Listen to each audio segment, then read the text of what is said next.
issue with Mac and doing these URIs, but did come through.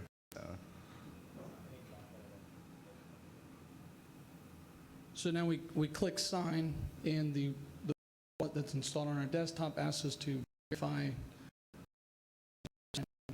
So we get to we're signing words hello world. We click yes. Responded to the web app with our signature for that message. Oh, I can add my page real quick. Yep, so here you can see these are all stored in a SQLite database. All of them are coming back from our testing just earlier today, and you can get, So if you're going to actually implement something with this, you do like a nonce or something and have something a little bit more advanced, but just to give a base idea. Then switch back.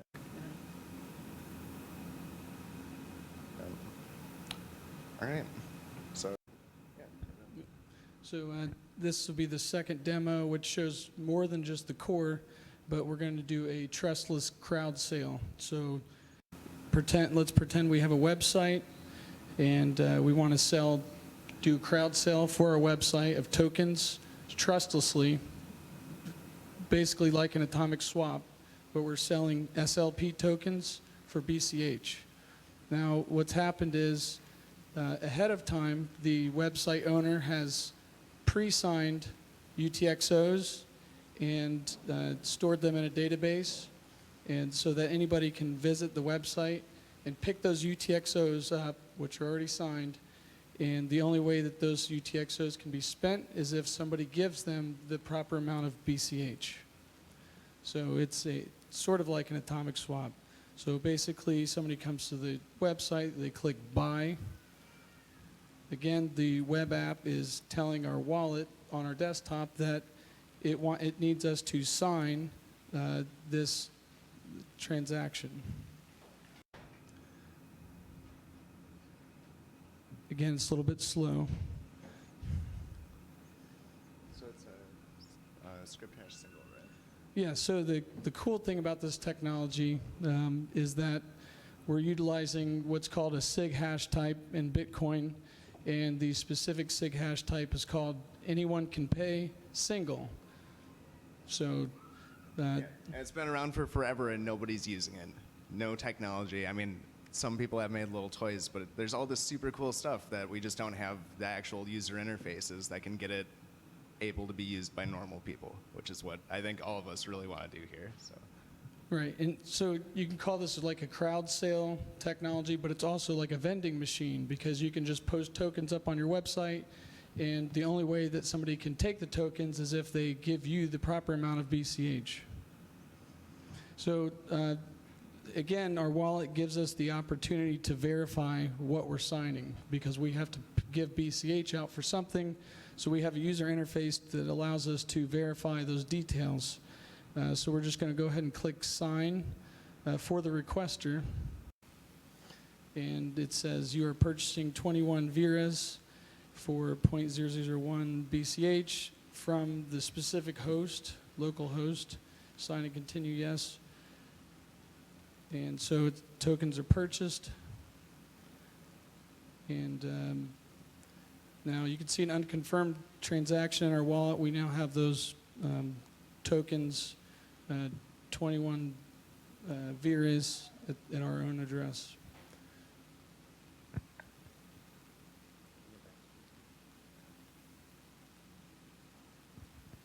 All right, so here you can see how we tried to keep it really, really simple. The URI scheme is almost self-explanatory. There's a few different types for messaging or just regular transaction, which unfortunately is cut off, but you just have the transaction data in there. So from this, you can do a bunch of different types of smart contracts, token platforms, all of this super, super fun stuff where, and what does it really reduce down to? It's down to you clicking a few times and using your normal browser each time or your normal wallet, So I think that's somewhere that you could have so much focus and really improve that. Thank you.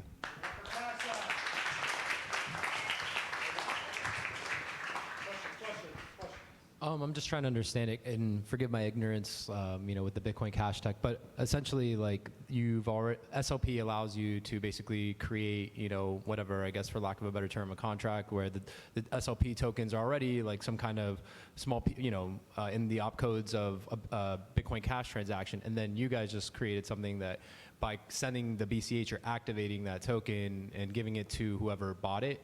Am I understanding it correctly? I'm just trying to get like the flow of things. Because I get the signing, and I get you're using Electrum Cash, and that's really cool how you're doing it through the browser. I guess I'm just trying to understand, more of what the whole user experience is to, I guess, from the creator's perspective, the person that's generating the token, and then from all these people that are coming to, I guess, drop BCH off, like, and get the token in return. That's just kind of sitting out there waiting. Yeah, I mean, what I think is great about it is you can just put this up and nobody can stop you.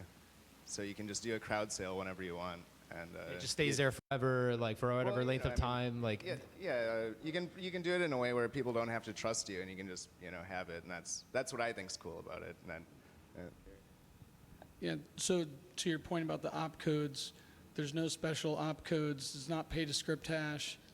And it's extremely simple, and it's almost like unbelievable that it exists, that we can do this. It's sort of like when we discovered it, it was some guys in the SLP chat that were like, oh yeah, we could do these vending machines, and everybody was just blown away how simple the concept was. Because I remember some of it. The only other place I've ever seen this was like Spells of Genesis, like the card game that was developed, and it's like these cards would just sit there, and you could just buy them by sending, a token into the address, and it would respond. So it's like almost these like bots that just sit there waiting to do exchanging with whoever wants to interact with them. So I think it's really cool. Mm-hmm. It was really nice flow. It looked really simple, the UI and the UX. Thank you.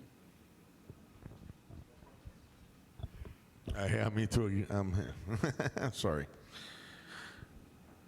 I think you got to explain it better. I think what's making it possible is that you're signing the output, not the whole transaction, right? It signs an output, and the output's just waiting there to be put into a transaction. So you're pre-signing an output. No one's done that. No one does that. So you're pre-signing just the outputs. Right. So someone shows up and creates a transaction, and then you made the swap. Right. So that's the beauty of it, I think, right? Right. Is that what's happening? Yes, and the only way that they can spend it is if they give you the proper amount of BCH. Yeah. Well, I don't know. How does it know you gave the proper amount of BCH? Well, because you're using the SIG hash types, anyone can pay single. So the output side of it, the input index and the output index have to match, and you pre-signed a certain BCH amount with your signature. So that's the only way that it would get accepted into the network. Well, that's pretty good at protocol level. Correct. Which is what we need, I believe. I'm curious, how does it like handle under and over payments and stuff like that? I'm just curious if you know. Right. Well, so it's up to the purchaser to, not burn the SLP token that they're trying to buy. Yeah, you can just blast it into, like, if you accidentally fat fingered it, you would just be blasting it into space, basically. Okay. Correct. Yeah. You can. It'd be great. It'd be great to close a lightning channel too. No. I think so. Just sitting there. Asking the Bitcoin Cash guys, man. Yeah. All right, I think next we got Text by Bits, or Text My Bits, rather. Text My Bits. Come on up. Good to see somebody utilizing BCH, something different, switching it up this year. The theme of this Bitcoin Hackathon. You're presenting? I'm going to start the review. Okay, cool. We've also got a demo with text, so let's show It's fine. Your thing. All right. Just say your team's name, your project's name, and then what you build on, and then get 5 minutes. Okay. Speak loud, and then that's it. Yeah, we're all going to do that. Mike, I'll speak loud. Okay, well, yeah, what do you want to introduce it? Introduce? Oh yeah, okay, sure. It's working?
So, I am not a graphic designer. This is the best I could do. Yeah. Cool. Yeah. So, we are Text My Bits. Everybody, go do it. Text My Bits.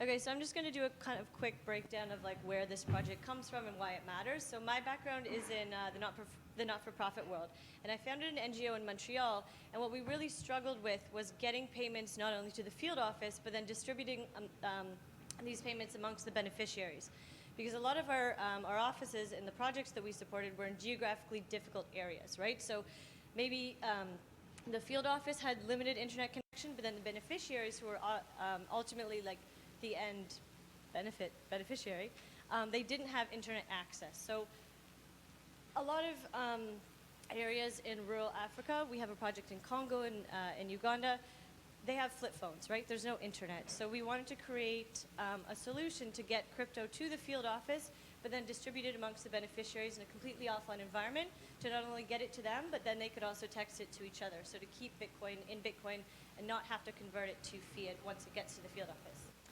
So you want to break down some of the technology, and then we're going to do a live demo for you guys. Yeah, we built it on rootstock.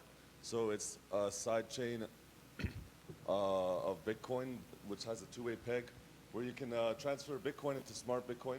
So the cool thing about rootstock is you can build smart contracts on it using Solidity smart contract code.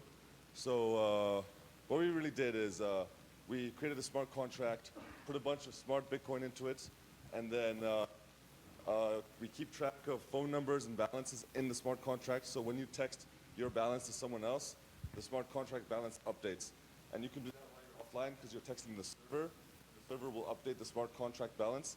But if you ever happen to get online, then withdraw the Bitcoin from the smart contract according to what your balance is. And the Bitcoin will be there in the smart contract, and it can get sent to your address. But the whole point is that you can send and receive balances on your phone based on what the smart contract balances are. And the server will maintain these balances and update your phone with the right balances. Verify the balances and text you your correct balance. Yeah. So, yeah, demo? Yeah. So I will explain the workflow for this. So we're using Twilio API for handling text message. So the way you send is you send a text to our API server, or Twilio API server. So you say, I want to send blank satoshis to the API, and that generates a temporary password. And then you can send that password to anyone, and if they text receive with then the password, or the temporary password, to our Twilio server, it will then make the transaction on their behalf. So that's the basic workflow, and we set up an simple express server with Twilio to do this on top of our smart contract. And smart contract's a bit more complex than just sending balances. We use this one-time password where you commit the hash of it, and then someone has to basically reveal the pre-image of the hash to actually trigger the send. And then this can only be done once, so you have a one-time use. So essentially you're writing a check almost that you can send to anyone for Bitcoin, and they can only reveal once. And so I can show you how this works on a phone. Unfortunately, we don't have any phones we connect to that screen. Yeah, so we'll demo it to show you guys. Can you look? Yeah, sure. So we're just going to do a live demo and show you guys since we can't cast it. So you can look at it on my very tiny phone. So this is our number. So if I copy balance and then hey, this is Do you want to put that up here? my laptop's running the server, so I'm keeping it like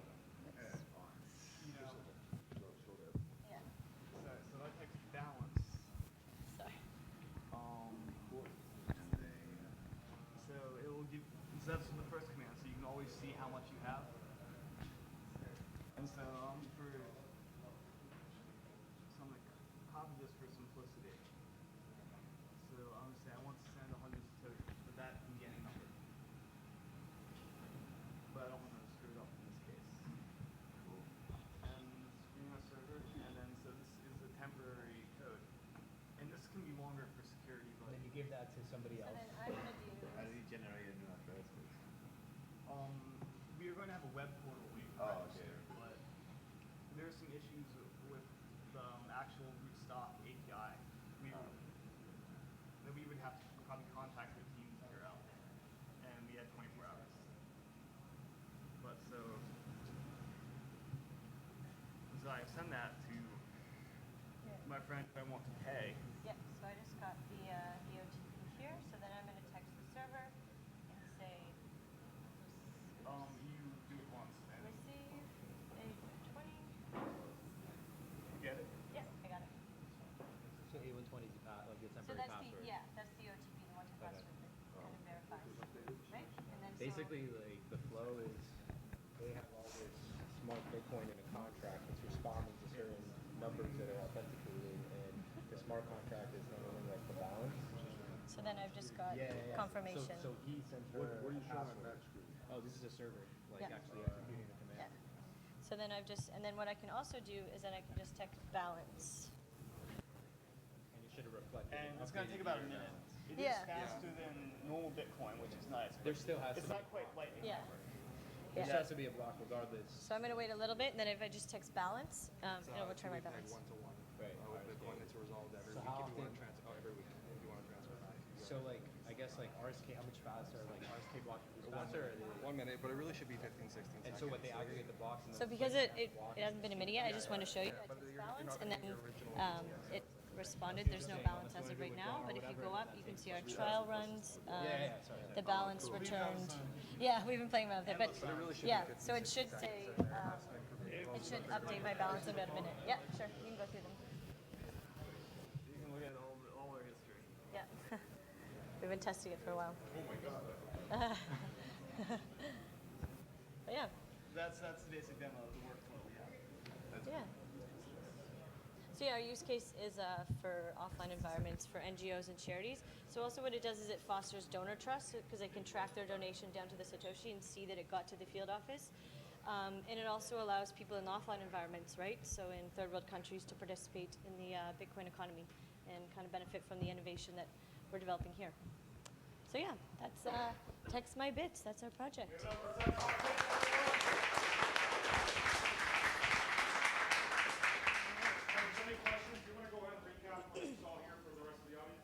I'll try my best. Yeah, so basically they created a application that's intended for people that don't have access to the internet but do have SMS capability on their phone. And essentially they locked up a bunch of Bitcoin on a RSK contract and turned it into another token that can be basically manipulated in a different way than Bitcoin to do some cooler things.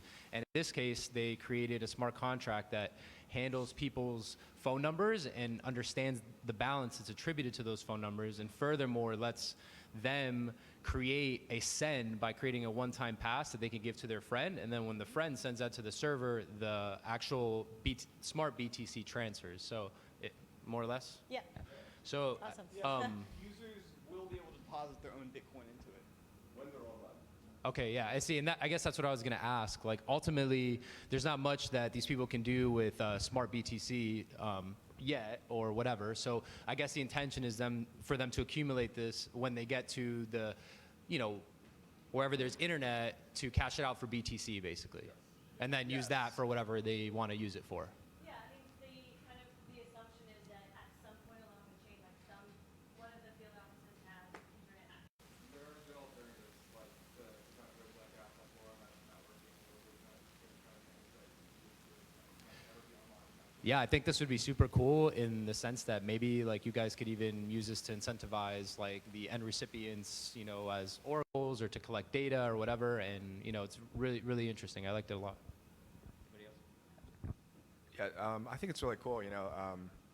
It's kind of like almost like if you can convince enough people that it is truly redeemable, which it is, then it can become its own currency without ever having been being redeemed. Right? Like back when currencies were backed by gold, very few people actually went and redeemed for gold. But just knowing that they could, go to the field office and do it, they could transact just using your super BTC and never actually even need to go online. I guess the only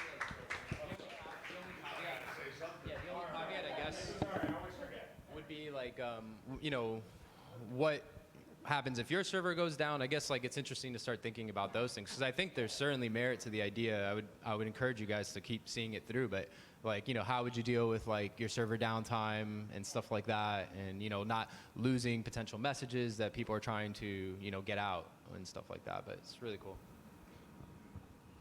So in the past, you know, people tried sending Bitcoin, you know, with a SMS, but it never caught on in the States, of course, 'cause everyone had smartphones, right? But, you know, I've never, maybe I'm naive, I've never really seen a rootstock project. I've heard of rootstock for the past 5 years. But I'm glad I finally saw a rootstock project. Yeah. Right? It's ridiculous. It's wonderful. And so what do you do with the simple, I mean, what is it, smart BTC? It's another currency? I don't even know. I mean, you know. Well, I read about rootstock 6 years ago.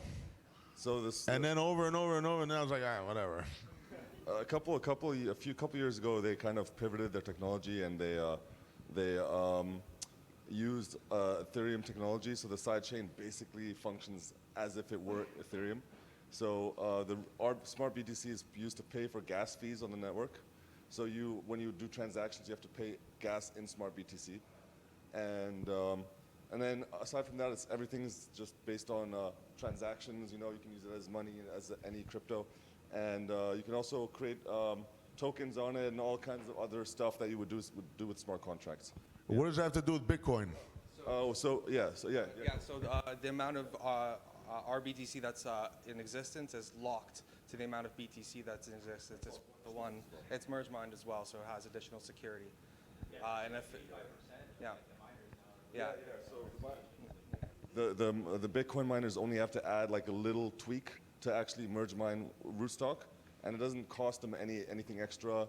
And they have like a large adoption of the miners. 85% at that high? Well, yeah.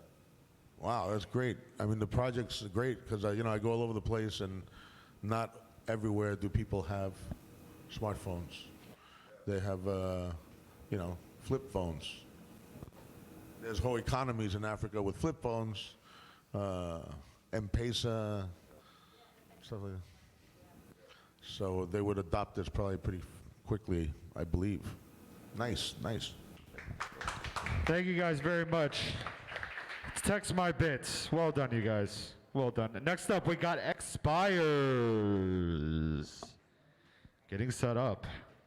Really cool to see some alternative applications being built, not necessarily on a separate blockchain, but in this case, on top of BTC, and enabling the, I guess, new token that gets locked up into rootstock to take on properties of Ethereum. So that was pretty interesting, very different. And to kind of add context to what Nick was saying, I don't think I've seen anything built on rootstock either. So that's a first for me as well. So well done, guys. Well done. All right, Expires is about to get going. We're about halfway through, guys. Thanks for hanging in there. I know some of you are super tired. We're almost done. Little by little, we're working our way through these projects.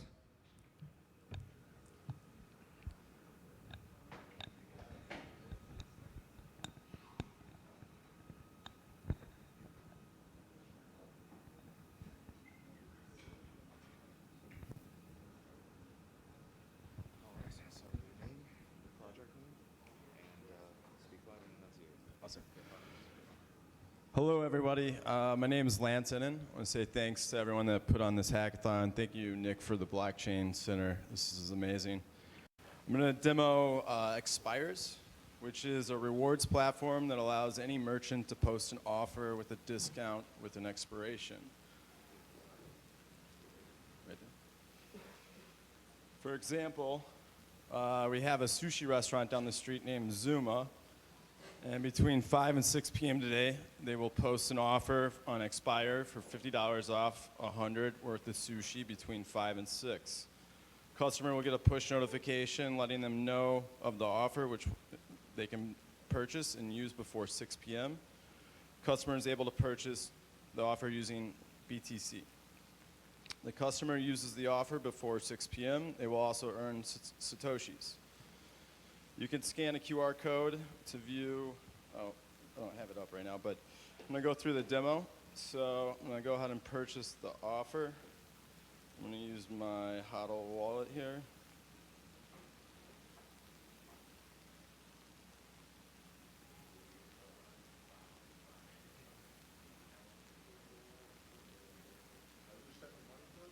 Yes. Same. Sorry. I know, but we can like we did it. Sorry, I can do it again. No, it's okay. It's okay. So I'm using block.io, and this shows the purchase that was just made.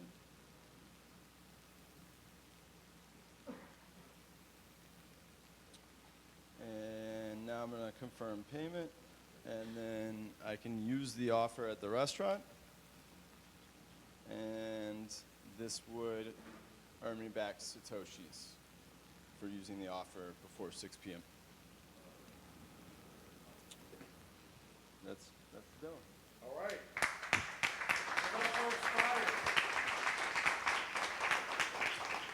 Questions from the judges?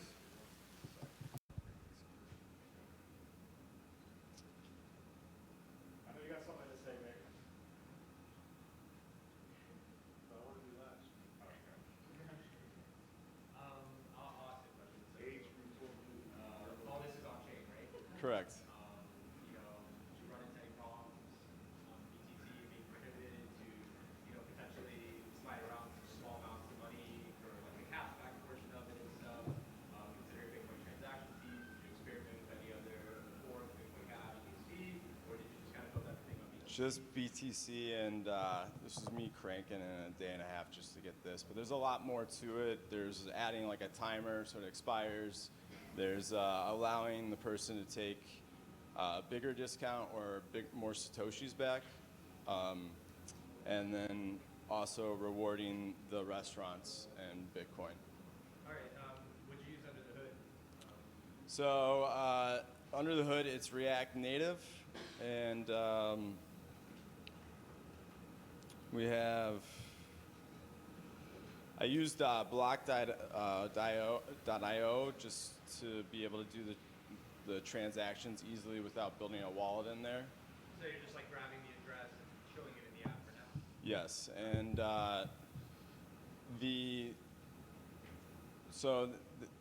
with more time, the idea is that you would have expires.com. You go to, anybody can post an offer. You get a push notification right to the phone, and you can go and buy it, and you have to use it within the time to earn the Satoshis.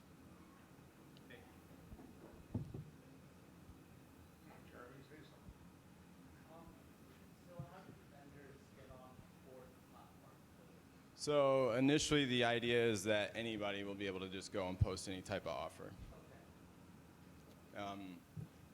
Could go further than that, but I think until it becomes an issue, that's fine. So I don't even understand. So what happens is what? If someone has a last minute. Yeah, so you're a restaurant, every table's empty, and Yeah. you just need to you're willing to give up $50 to get somebody in there. So the restaurant sees an empty spot, it's empty, and they'll give a bargain at that moment. That moment, it's a push And notification. it's only good for X amount of time because they know they're going to have a rush at 7 o'clock. Correct. So they want to bring them in from 5 to 5:30 or whatever. You can use this coupon. Correct. So they'll put these like last minute desperation coupons up to fill the place up. Correct. And then where do they show up? How does someone find it? They'll be going to your site. How do they find the restaurant? No. They'll go to your site and they'll find the restaurant. They'll find the deals pop up, and then they send the Bitcoin. Yeah, so And they bought the coupon. They might not. What if they don't show up? It's dead that. because it's for that moment. Yeah, if they don't get there before 6 p.m., it's gone. The other thing is they're rewarded Satoshis if they got there on time. Who's rewarded Satoshis? The customer. In the discount? They get the If I discount. want to go buy sushi, I'm running to the sushi place and the fish is almost old. And they want to get rid of it. Because the sushi chef, cut his finger off. And so I'm running over there and I'm going to eat the sushi. I get a deal real fast. That's it. Right? What? Oh, I get Bitcoin back? That's my... You get some. But what if you don't make it by 6? It expired. No. I'm saying, why do you get Bitcoin back? It's a rewards platform, so it's encouraging people to use it. So I don't know if everyone knows, but when I was 26, I built and ran Webster Hall. Was the biggest nightclub in the world at that time.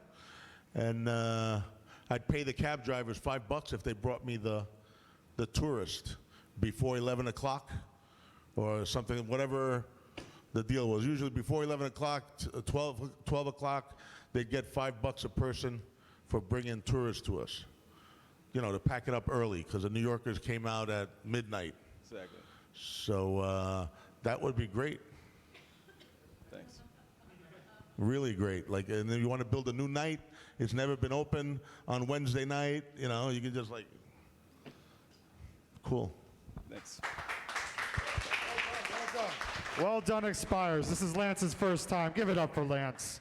Great first time Miami Bitcoin hacker. Well done, buddy. All right, next up we have Bitcoin Extension Wallet. Please, stage 5. Bitcoin Extension Wallet, stage 5. Are they here? Okay, cool. We're coming. I just want to make sure you're here. All right. So it's good to always see incentive rewards application being built with Bitcoin. Definitely cool things we could do now with programmable money out there. And there's tons of restaurants. There's a huge hospitality industry down here in Miami. Might be a good business case. You never know, Lance. You never know.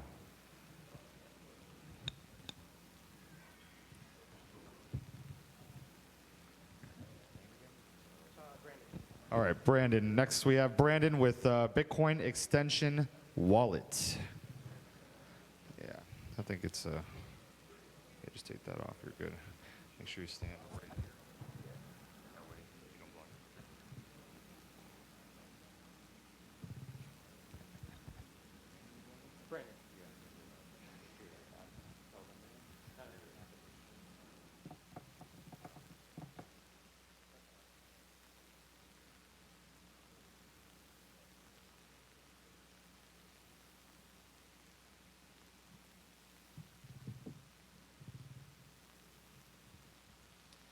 All right, thank you very much for having this and putting this on. My name is Brandon West. I created the Bitcoin Extension Wallet.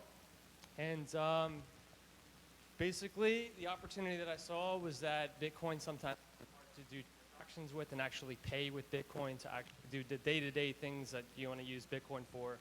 And so I wanted to create something that can allow people to get access to their Bitcoin and be able to use it very easy and a different way to remove the barriers and be able to create transactions, sign messages, and actually use Bitcoin.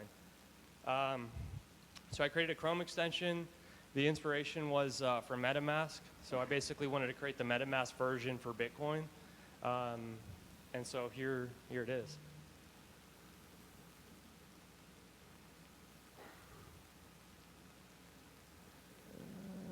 Let's go here. So essentially, as you're browsing different websites and you come to a point to where you want to actually send a transaction, you want to send some Bitcoin, you want to donate maybe to a site, you click on the Bitcoin extension. And what this does is that if you don't have a wallet already, it'll create you a wallet. And if you already have a wallet, it'll load the wallet in. And it'll display your balance, and then you can either sign a message or you can create a transaction from the wallet. So by clicking, go ahead and create a message,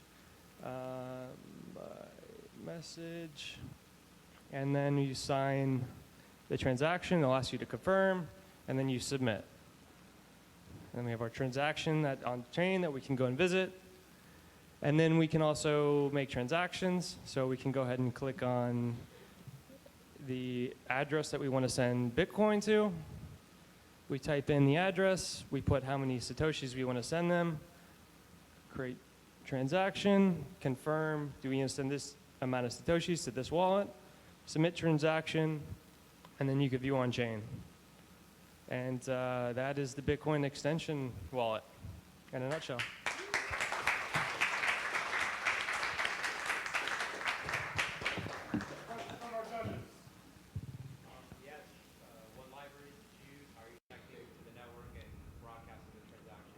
I used bitcore.lib and the Explorers.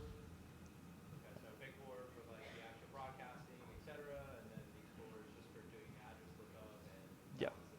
Yep. Mm-hmm. Is it a plugin? Yep. How do you store the data? So it's stored locally in the extension, Chrome extension. So it's not stored. That's a good question. I mean, I think I'm doing it how MetaMask was doing it, so I'm not sure how secure that is, but I wouldn't put a lot into the wallet. But yeah, it's more for like, you know, you get $10 or $100 in there, and you know, it's, yeah. You generate QR codes for that, right? You can, but How do you receive right now? How do you receive? You send what you did shows. your public key right here. Oh, okay. Yeah. So you just like drop a single use private key in there. Yeah, eventually you could do HD wallets and do a lot more stuff with it, but I just wanted to keep it simple for the hackathon. So. Do you have any plans for, I guess, adding more security features to it? Like, for example, we're trading firms who use MetaMask all the time. Yeah. We send large amounts. Yeah. One of the things we don't like about MetaMask is, you know, once you have it, once you're logged in, it's just kind of available. Like someone could log up to your computer and send it to. Yeah. There's ways to like do you could do more added security with like different pins and different encryptions to actually, if someone does come up there, you have to type in a pin, you have to type in a passcode. Yeah. It's I like it. People would use it right Yeah. away, right? Yeah, it'd be pretty simple to use. And I love MetaMask, and I figured I could do it for Bitcoin maybe. So it's Bitcoin MetaMask. Sure. I mean, it's basically what. Yeah. Bitcoin Mask. Bitcoin Mask. Yeah. Ethereum's Meta. Yeah. Trying to figure out a good name for it, but I was like, extension wallet. I don't know. Yeah. Yeah, BitMask or something. That's a good name. All right, give it up one more time for Bitcoin Extension Wallet. Team G, you're next. Get on deck. Nice and straightforward, very simple, very clean, well done. Sometimes it's easy just to keep it simple. Not that hard. Just show the judges what you got, people. You don't need to be the next Satoshi Nakamoto on the first one. All right. Hackathon veteran, Nikita. Getting set up. Can't wait to see what GE's got this year. Your performance reflects upon them no matter what. So they get to take the brunt of it, don't worry. Just blame it on General Electric. It's GE's fault if you don't win. It is your fault if you do, so. Yeah, there you go. All right, go ahead and stand. Over here. No matter how much you went to, face right here. So you can stand up, say your name, team's name, enunciate, nice and loud into the microphone. You have 5 minutes, good luck. All right. Cool. Hi, my name's Nikita. We're the GE team. I work for General Electric. So I wanted to kind of just a little back to the past year. We kind of got inspired by our first original app that we did last year, Bitworker, which was basically like this microtransaction, basically a way to earn some Bitcoin on the fly. So with that, it kind of inspired us to go to our next step, the BitShop, which is basically, you can kind of think of it a little bit as the Amazon of sort of Bitcoin, right? One of the main things that we see sort of with like Bitcoin, especially kind of hear this feedback quite a bit, it's like, oh, like all this Bitcoin, don't really know where to use it at, don't know where to spend it at. And so we created BitShop, basically your one-stop shop for Bitcoin. So we have all these sort of clothings, things of that nature. So this is my kind of going on and off. It's just I'll keep projecting. So this is BitShops. And you can already see we've kind of gotten some mass adoption by Microsoft and Tinder and all these folks here. Not real. So just to kind of demonstrate like what we went with the process here, we can get Bitcoin here. We're gonna just buy, I think it was like ripped jeans or something here. And if we come right here, I have a bread wallet. This also works with the Swiss coin, and on top of that, basically any wallet that you have. It's very effective. Yeah. Oh, can you see it? There we go. Cool. And let's do this. Give me 1 second. And right here. Bread wallet. I have HODL. I'm not using my HODL wallet for this one, actually. So 1 second, hang on. See, I don't even know how to use it. That's a problem right there. So there we go. Awesome. We're definitely going to want them to accept that. Cool. And give it 1 second. It's going to ask me to verify. 31 ton.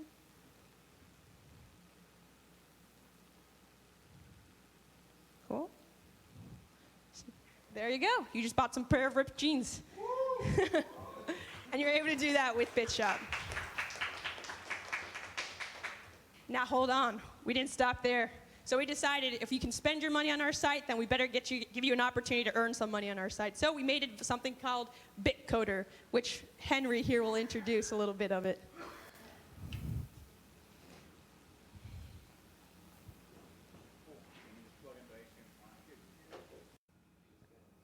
Oh, sorry. And kind of like, again, if you're kind of seeing like a little bit of a theme going on here, it's a little kind of Amazon-y. That's a reason for it. The retail industry is a huge industry, and we're hoping mass adoption kind of starts a little bit there. Is this thing gonna turn on at some point? Oh, there we go. All right, so let me zoom in a little bit. All right, so the idea was basically to have I guess like a GitHub-like experience, but we also added the ability for anybody really to add bounties to issues, right? So we have like here I have the repo, and if I go into it, oh by the way, this is actually built on top of this open source Git host project called Git. So we basically just cloned we basically just forked the repo and added our own changes on top of it. So if I go here, there's a few issues, and then whenever this thing loads, come on. All right, there we go. So here you see the bounty amount. So it's a very nice, well-paying bug that you get paid $100 for, and the idea is basically to, once you submit a pull request, which I'm not going to demo here because I didn't get a chance to actually run through that scenario, you actually get to create a pull request for that issue, and once it goes through the approvals from the repo owners or whatever, once your pull requests get merged, you actually get $100 in Bitcoin or whatever the bounty amount is. So the way it works is basically whenever you create a new issue, you actually have this bounty amount here in USD. So just like how you would create an issue in GitHub, you also have the bounty here, and you also, as a registered user, you can also add your Bitcoin wallet address here, right? So you can actually, you can set your address here, and then you can also basically the idea would be also for you as a user to add money to the platform, so that whenever your pull request, or at least your issue gets merged, the contributor gets a payoff for it. Unfortunately, we got the UI working, but we didn't really have the time to actually hook in the back end to set Bitcoin or anything like that. So right now it's basically just a concept, but yeah, that's pretty much BitCoder.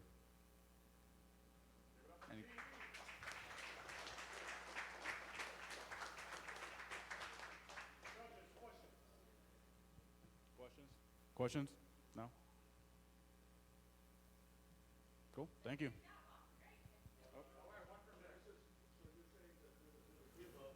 Right.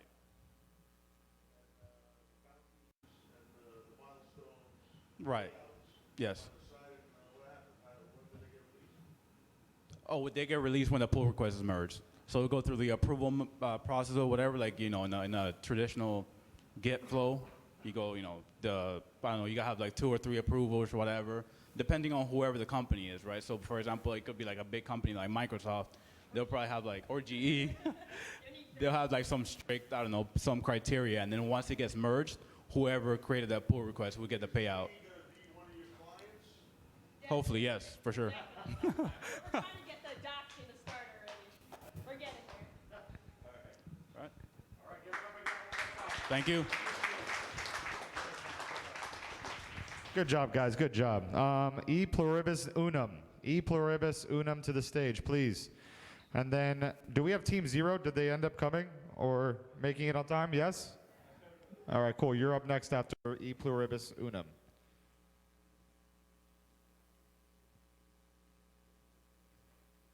Or E pluribus? I don't. E plumbus? I guess it's a plumbus. It's a little Rick and Morty joke for all you who are not aware. All right, Solo Dolo.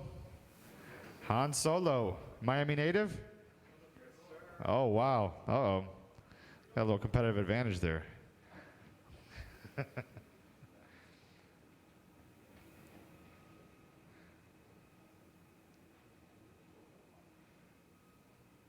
All right, we're cranking away here. Teams are doing an awesome job. Thank you guys for being so prepared. It's running pretty smooth this year. Happy to see everybody upgrade and level up in that respect. Great questions for the judges also. Give it up for the judges one more time. I just want to hear everybody clap. Come on. Come on. Let's get loud. All right. Is your team name E pluribus unum, or is that your project name? Or is it both? You're a creative guy too. Okay. E plumbus unum.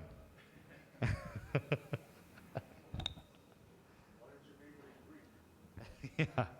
Let's make it hard for everybody to spell. Good luck, you guys, on filling out those judging forms. That's what I was saying. I made it up. It's a pluribus. Yeah. I made a plumbus joke. Yeah. I'm a funny guy.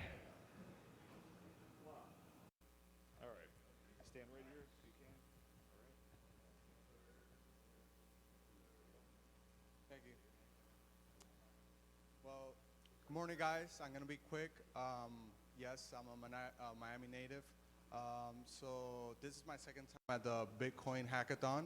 I met very smart people here. Everyone here is very smart.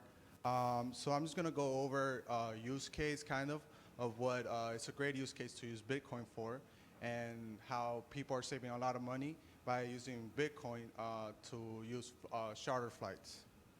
So the question is, where would you like to travel today? There's a lot of inefficiencies right now in the charter and the flight systems. So if you wanted to book a flight today, you'll pay a lot of fees. You usually have to have a membership fee. You have to have a commitment. You have to know certain people, right? But what if you had access to any plane you wanted and you could travel right now? So that's the reason in this hackathon I decided to go create a platform where you could have access and be able to pay any amount of money because charter flights cost from $10,000 to $150,000 easily, depending on where you're going. So one of the reasons Bitcoin is a great use case to fly is because nobody needs to know how much you're paying or where you're going. So the second one is you're saving money. You are not paying membership fees. And this, we're talking about saving up to $10,000 just by using an application. There's no middleman. There's no party interruptions. And it's easy as just going on your phone, picking the flight, and you're out of the city. So in my website that I created from scratch, basically you put in the place you want to go. It gives you a certain latitude and longitudes.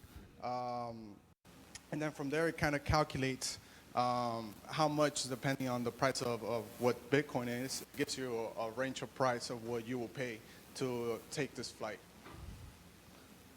and that's pretty much my project. I'll show you the live demo because the website is running.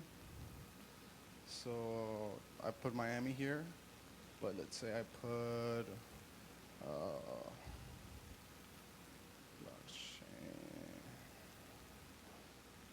center. It's probably gonna give me the New York one, and there we go. Since I'm a one-man team, I didn't have time to do the payment side or show the other QR code part, but definitely that would have been in my project. E plumbus unum. Thank you very much. Any questions from the judges? Pretty straightforward. No? Yes? Nick?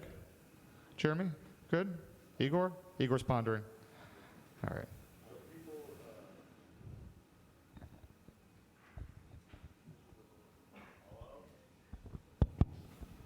Very nice. So when people try to jets, what happens? Tell me again. I'm sorry, because I had an emergency on the phone. Real fast, fast.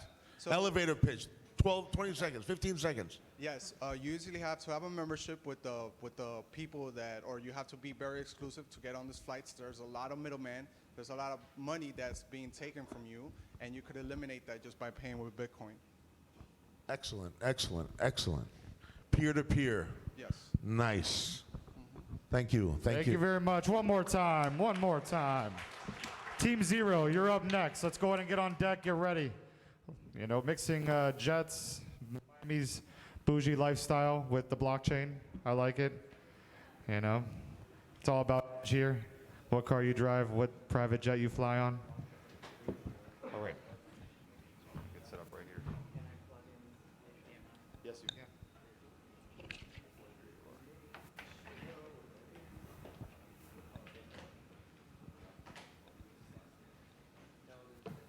I'll put your bag over here.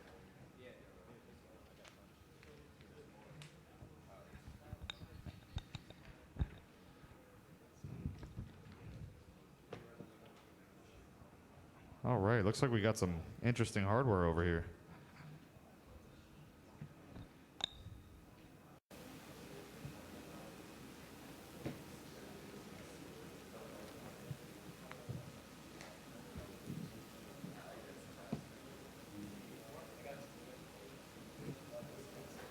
I know it's a little.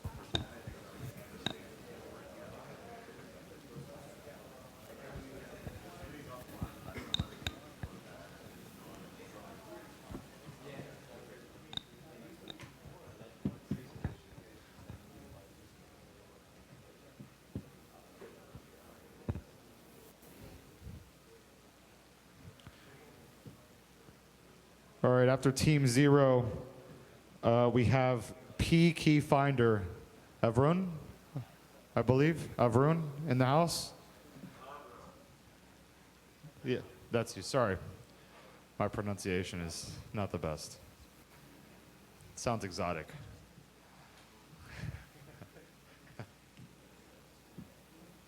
All right, while they're busy building a time machine, try not to, rest too much. We're almost done.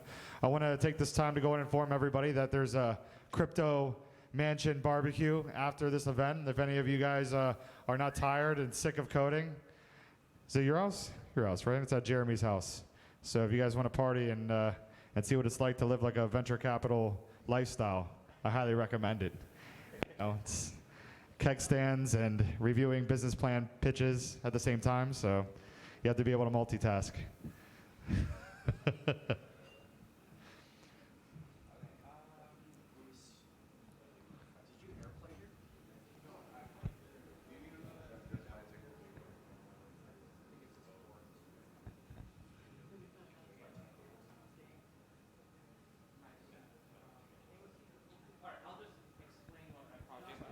Oh, looks like something's coming up here.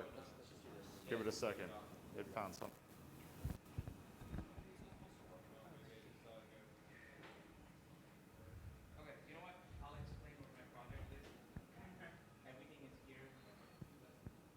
Just hook up the core reactor first. Put the core reactor in.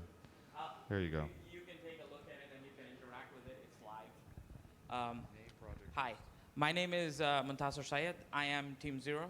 There's nobody else. So. Let's wait for Nick to get back. Because he's going to make me do the whole thing all over again. Okay.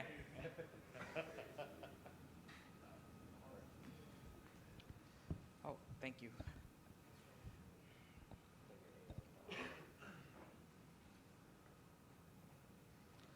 Can you judges see? Everything's okay? Okay. Let's actually give you the PowerShell output. All right. So hello everyone. My name is Muntasir Syed. I am Team Zero, and my project today is basically the future of IoT and blockchain integration. So essentially, for the last day and a half, I was traveling all up the coast of the eastern coast of Florida, and we were setting up some sensor networks that tell you exactly things about the environment in a particular area. So things like, is it good to plant oranges in this area? Is the soil good for construction here? I want to build something here. This data is very valuable, but right now it's all vaulted up. And sometimes we don't really need all the data, we need some of the data.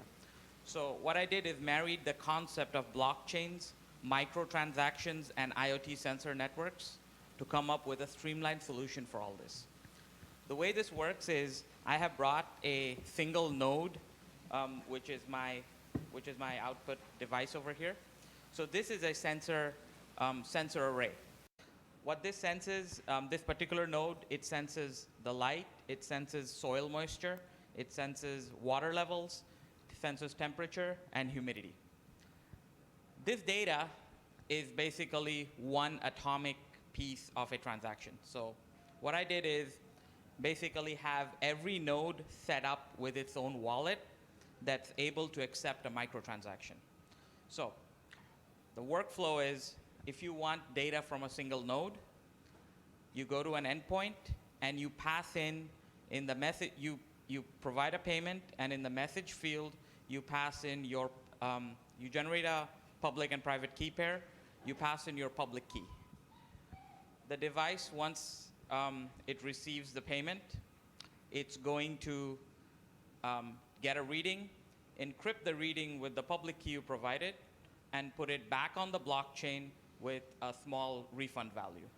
And then on the blockchain, you get another transaction where the message field actually has the encrypted data that you put on it. So essentially, data on blockchain, IoT on blockchain, we're not using anything other than the main Bitcoin network. Right now, I've implemented this system completely end-to-end on testnet. So let me give you a little demo. So let's open up this guy right here, and let's go here, and let's go to this website. So if you go to this website, this is actually running off of my web server.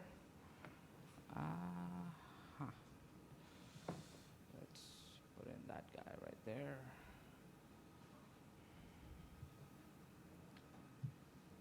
Okay, what ends up happening is it's going to hit my web server, and the web server, essentially it's running the node, so every node has an internet connection.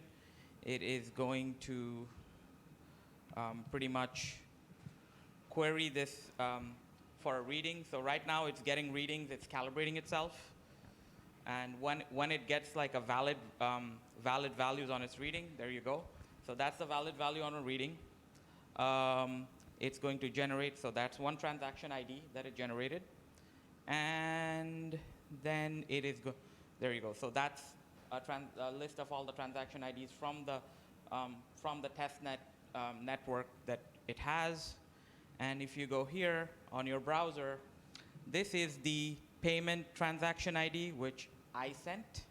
This is the data transaction ID that the node sent. So let's here, we're gonna copy this guy and look on,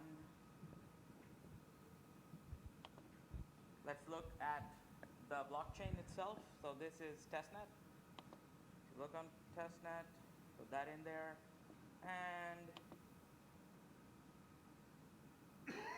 and see here, this says, give me IoT data, and the public key goes over there.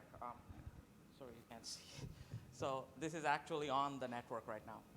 And then let's go to the data itself. Right now, I didn't provide it a public key so that you guys can read the data. Let's go here. Let's go to this transaction. And you can go right there. Control Z.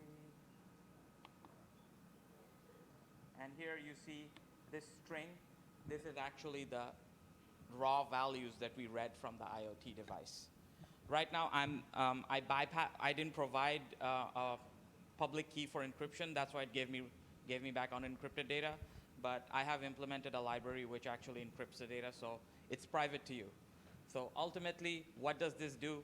You have an IoT device, plug it in, give it its wallet.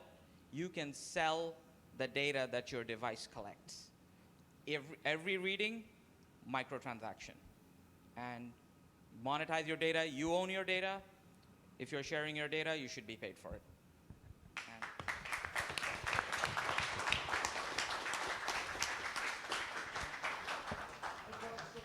Questions? Yes, can you kind of, I guess, walk me through your vision of the user experience for someone that would want to actually pay and consume the data, and kind of, in your vision, how that would particularly work?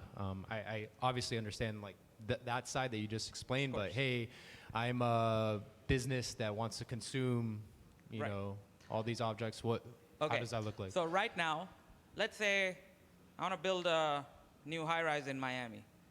I got to pay a company hundreds of thousands of dollars to do soil and environmental testing. And then they'll just keep the data and they'll just say yes or no. If I have a sensor network set up, I can actually say, okay, I want data from A to B for 3 months. Give me all the data that you're collecting. And I can get all this data. It's on the blockchain. And because it's encrypted with my key, only I have access to it because I paid for it. That's one. The other thing is, for any device, like nowadays, everything is connected. Your doorbell is connected. Your access, your garage door, your fridge, everything is connected. So the data that all these devices collect, it's essentially the owner of the data is giving it away for free. So if a company wants to provide you some, let's say, a smart fridge, right? So if a smart fridge collects enough data about how much food are you consuming, how much milk does your family consume in a week, that data it's your data, it's valuable. So if your smart fridge has a wallet, you can actually say, okay, you guys want to access my data, you have to pay me to get the access to information. Right, I guess that's what I'm trying. So basically, the way you would sell it is that the procurer of the data would pre-fund, and Yes. the node or whatever sensor Right. would be like, okay, like you paid whatever, $5, okay, give me your public key, and then you would be encrypting the data with their Yes. key pair, and then they would be able They'd to be read able it to at read will, forever, however. Well, for whatever the agreement was. So for example, in the message field, I actually have I kind of implemented it, but I didn't show you guys. So there's like a transaction limit. So that array you saw of transactions tells you, I want that many transactions, that many records. Right, it's to the sensor, Yes. and like, hey, then store it, put it away, or whatever. Yes, Okay, that's I'll right. let I have another question, but I'll let you out just in case. How does the data purchaser verify that the data that are buying is the data that they want? Okay, that's a very good question. So when we collect data from here, it's not necessarily the same node. Like every node has a different wallet and different. When you do IoT data sensor collection, you essentially you don't have one sensor sensing one thing. You have like redundant sensors. So the ideal situation is you have a few redundant sensors who are technically, they should not be collaborating with each other because they're putting their data on the node. And then you verify the data by paying both of them, and then you get the data in, and then you compare for degrees of separation between the data points. I guess my other question is, you built it on BTC, obviously it works on testnet. Do you have any concerns that, transaction fees can be prohibited to the amount of potential data that, the nodes could create? Well, the way I created the scheme limits the amount of data that can be piggybacked on a single transaction, because we're talking about very small sensors, and this is exceptionally, for demo purposes, I plugged in like 6, 7 sensors on one node. Ideally, you'd only have like 1 or 2 sensors, and that data is minuscule. So you have some kind of scheme that you're leveraging, potentially putting up more data points, not necessarily a one-for-one, in other words. So how easy is it to put up an endpoint? It took me a couple of hours to actually set up all the connections, but to set up a wallet on a node. So originally, because I'm showing you guys this, I'm plugging it into my computer. Originally, it runs off a Raspberry Pi or a Raspberry Pi Zero, and to retrofit an existing IoT sensor network with this technology is, computation-wise, it does not take much more power than whatever processor is running, like a Raspberry Pi or even an Arduino. No, I just meant, do you have it written already that someone can download and put up an endpoint, put up a sensor? Yeah, it's. Where do you get the price discovery? How are you going to price it? Meaning each data point, Okay. what's it cost? So this depends on the person who owns the node, who sets up the network. Obviously, they have a baseline price, and they're going to amortize the price by looking at the lifetime of the sensor and realistically how much data is going to be provided versus how much useful information can be gathered from the data. So that's like one call, one data call. No, it's not necessarily one data call. Meaning one output is a data call, or one transaction, one output. Yeah, so he says he can stack it. So you can stack multiple pieces of data on like a single call, and then multiple transactions also. It's not necessarily a one call, I give you all the data, no. And what about like a temporal, a way to give a stream of data for a certain amount of time? How are you going to do that? So effectively, we can quantize the stream, which means we collect a stream of data, and then we kind of make it into packets, and then we put the packets of data onto the network, like one by one as a transaction. Like Jeremy said, how do you know it's real? The data. Okay, so. What if I want to drive the price of frozen orange juice concentrate, and say that, and put a bunch of fake data out there that says that there was a frost, and all there's going to be 1/10 the oranges this year than last year, and some poor bastard put his put an automated trade in and bought all this frozen orange juice futures. Okay, so then what? So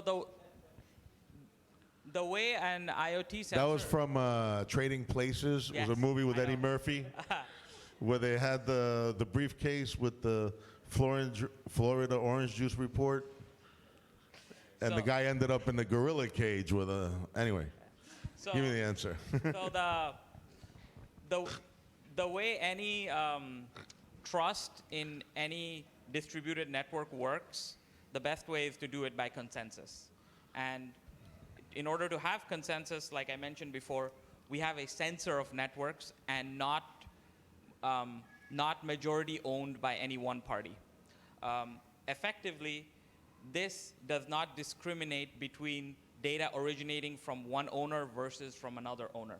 You are able to independently acquire data from different sources that collect the same information about a certain thing and then do statistical variance analysis. If you see, okay, the consensus is the temperature here was between 70 and 74 degrees. And then I have this guy who's pumping me data saying that's 102 degrees. So obviously, you can pick out the outlier. 31 degrees. Or 31 degrees. You can pick out the outlier by looking at the consensus of the entire IoT sensor node network. Okay. Well done, well done. Give it up for Team Zero. Thank you very much, you guys. I think next we have P Key Finder. P Key Finder. Don't cut the red wire. Don't cut the red wire.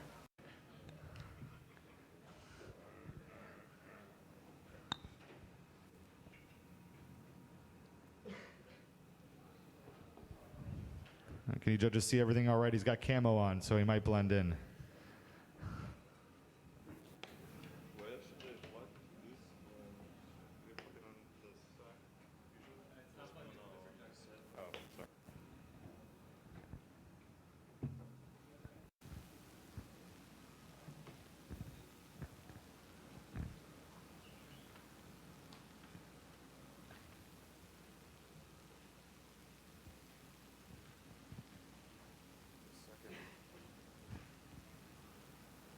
Just give it a second.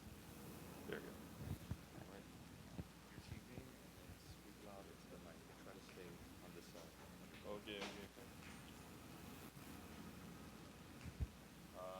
Hello, my nickname is Avral. So I will present some small security tool for securing your private keys. Hackers is everywhere, and they may steal your keys in any time. So the idea was to build a tool for searching in your hard drive, in your file system for private keys, seed phrases, and for addresses.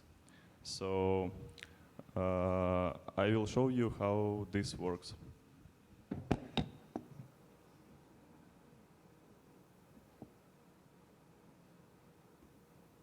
So here is the script written by Python, and here is example data that may store your private keys. For example, here's two private keys.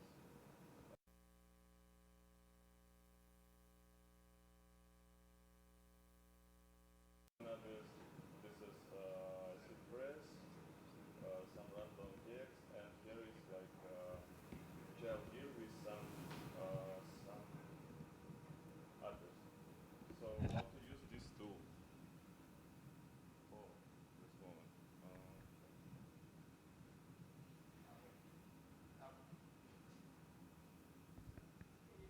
Yeah.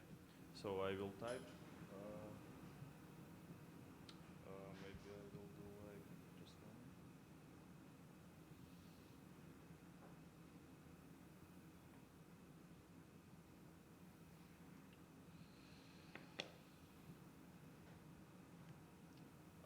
So how to use this tool? Here is instruction. So you just type the file that you want to scan. For example, I have here some file. So 2 keys was founded in this file. For example, I can scan it for addresses by adding this flag. So here is some addresses.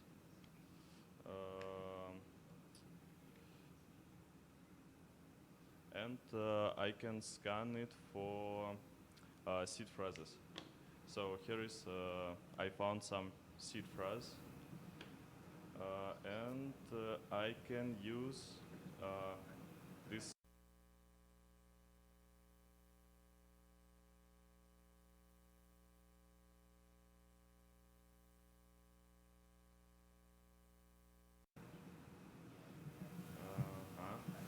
So I found, yeah, in this file I found some private keys. Here I found some addresses, and here in other file, it's recursively scans your directory. I found other address, Bitcoin address. So here it is, this tool. That's it.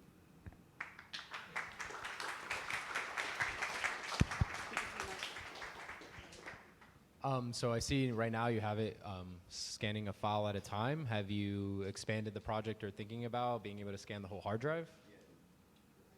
Can you repeat, sorry? Sure. I see right now it's one file that you're scanning at a time. Have you Okay. gotten to the point of scanning the whole hard drive for? Yeah, it's possible to scan hard drives.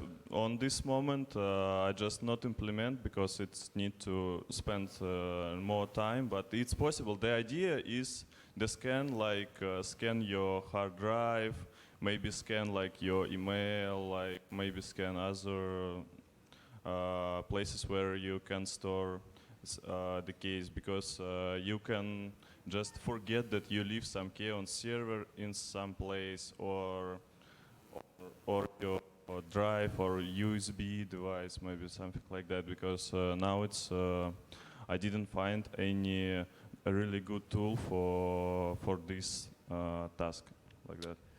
I think that like obviously it's probably a little bit more straightforward how you do the heuristics for the public key and for even a private key, but I'm curious how you scan for the 12 words in particular, like how you approach that.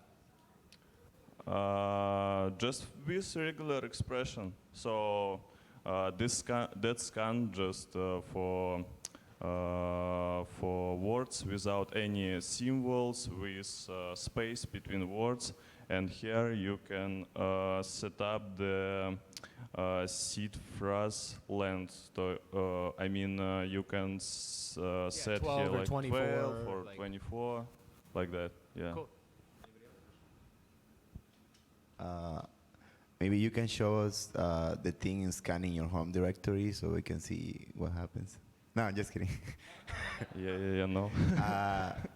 No, I was going to ask you if you're reading the word list in different languages, like Spanish, Japanese, and all the languages the word list is. Or how do you find the mnemonic? Do you have the word list in there? Like I see myself using this after reading. I have to read the code and figure it out, but it's really nice. Yeah. So now it looks only for English words. Oh, okay. Yeah, but it's possible to extend the regular expression for other like Cyrillic words. Yeah, or something Bitcoin like Core actually has the files with all the accepted words that you can look into. Okay. Yeah, okay. you can look into, but do it later. It's really interesting. Though. Always lost keys, and like you never know what they are. Yeah. I'm personally once lost the key in. You lost Bitcoin. Yeah, I was thinking about storing key in keychain of Mac and just mistakenly rewrite the key by other keys. So I don't recommend store the keys like that. Yeah, it would be cool to look at the prefix too, so it can show you if it's a key for Bitcoin Cash or like other. Prefixes. Yeah, it would be like that. nice. So yeah. So thank it's a lot of potential to like extend this tool. So I deployed to GitHub and like that. So do you, hello? So you're not using BIP38 to figure out the 12 words, you're just saying there's 12 words in a row with a space, blah, blah, blah. Yeah, 12 words, and here is some flag. You can set up the length of the words, so how much words you want to scan. And the private keys are just saying whatever, 64 hex dex. The private key is... compressed one. Oh, what's happened?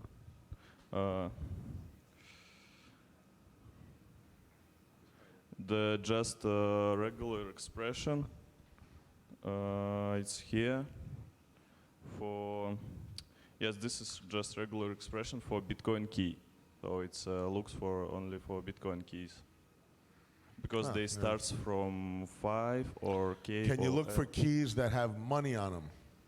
Yeah, you can just get the like handler for, you can write this and check any public key. No, I think, can't you get like export the yeah, so you just, UTXs, yeah, you just scan your directory. UTOs and put them in SQL data, in SQL and query it?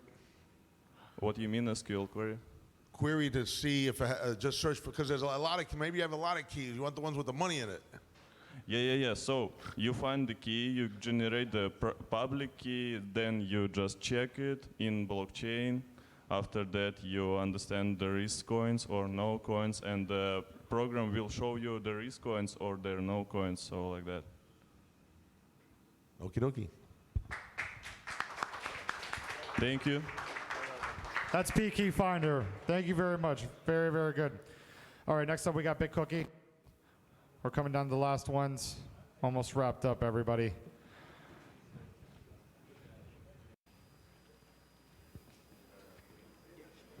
BitCookie.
Hey guys, I'm Prov, but for today you can call me Dr. Mo Levin, and this is Johnny Dollar, which needs no introduction. So, this is an extension of our project last year, and at the very end of this, I'll show you the project from last year we did with Brandon out there. So our projects from last year and this year are basically problems that we're solving for ourselves. So we run a crypto startup and a lot of crypto meetups around in different cities. So the problem we're trying to solve this year for our crypto people like us is censorship, right? So we're constantly being like blacklisted and censored by Facebook and Twitter and other social media sites. And the answer obviously long term is decentralized social networking. And different startups trying to do that, but that might take years. In the meantime, how do we reach our end users, right? We still got to go through Facebook and Twitter, right? So our goal with BitCookie is to create a censorship-resistant layer on top of Facebook and on top of Twitter. So our mascot for this is obviously, you figure it out, is Cookie Monster, right? So Cookie Monster, why is Cookie Monster holding a Bitcoin, right? It's because he's kind of like an unofficial mascot for Bitcoin. So he even did an interview with Business Insider about why he's into Bitcoin. So let me play you Cookie Monster's interview about Bitcoin. Oh, let me get the sound going here. Probably just put the mic up to the speaker. Put it loud.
people know about Cookie Monster already, how he's into Bitcoin. There's tweets about him. So our goal is to basically create a code word, memes, saying that every time we have BitCookie, people understand within our community that we're meeting Bitcoin. And it's unlikely that Facebook and Twitter and all these other people who are censoring us now are going to censor Cookie Monster. If they do, they'd be, wherever, it'll be pretty ridiculous, and we can still make fun of them for that. So here's what we did. So the first thing is, if you guys have been to our events recently, we have a whole series of AI blockchain meetups and events we've done with University of Miami. So we use some of that technology to do this. Hi, we Cookie Monster. We attending the 2020 Miami Bitcoin Hackathon. We want you to know about BitCookie. We know that we have Cookie and we do this. No. That's Cookie Monster BitCookie. So, when someone sees that, with actually an AI animating Cookie Monster, right? It's, it's something go viral, right? So that's a way to spread our message pretty organically. And then, as you guys, a lot of you guys know, we host the official Unity 3D user group for South Florida, in addition to the Magic Leap user group. So the other problem we have is how do we get our blockchain games or crypto games onto Steam or onto other platforms, right? So, part of what we did last year was to solve that. That's how we became a user group for Unity and Magic Leap and other places. So we have an easier time of it than we did this time last year. And when I show you the demo from last year, you'll see what happened. But we still have some problems, right? So now there's the big change from this year from last year is now everyone's into face filters, right? Instagram filters, Snapchat filters. So we created a similar thing you just saw, but as a stub for a face filter.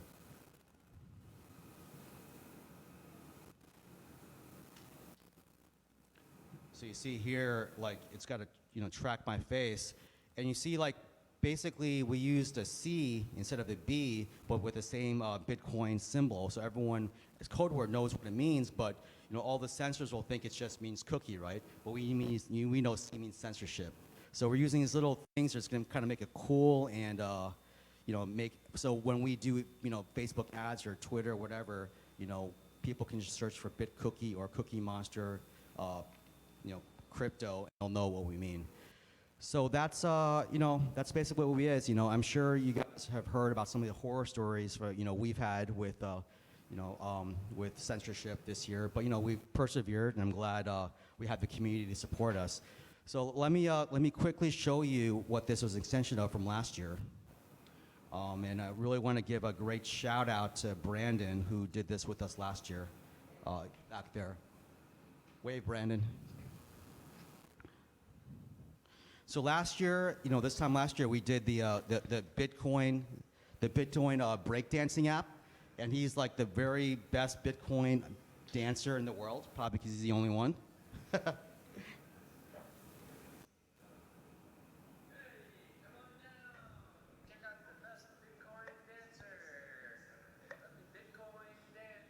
sounds cool. How do I pay you? Breakdance for Bitcoin. Pay me in Satoshis. 10,000 Satoshis. Sounds good. All right, cool. Where's my dance, man? Did you send it? Hold on. Yeah. Make sure you yeah. The blockchain. All right, so let's look at the blockchain here. It is. So each square is a address. Each circle is a transaction. The arrows are buying or selling. Were you in the dark web here? I'll keep your little secret. Where's my dance? All right, you're gonna have to back up.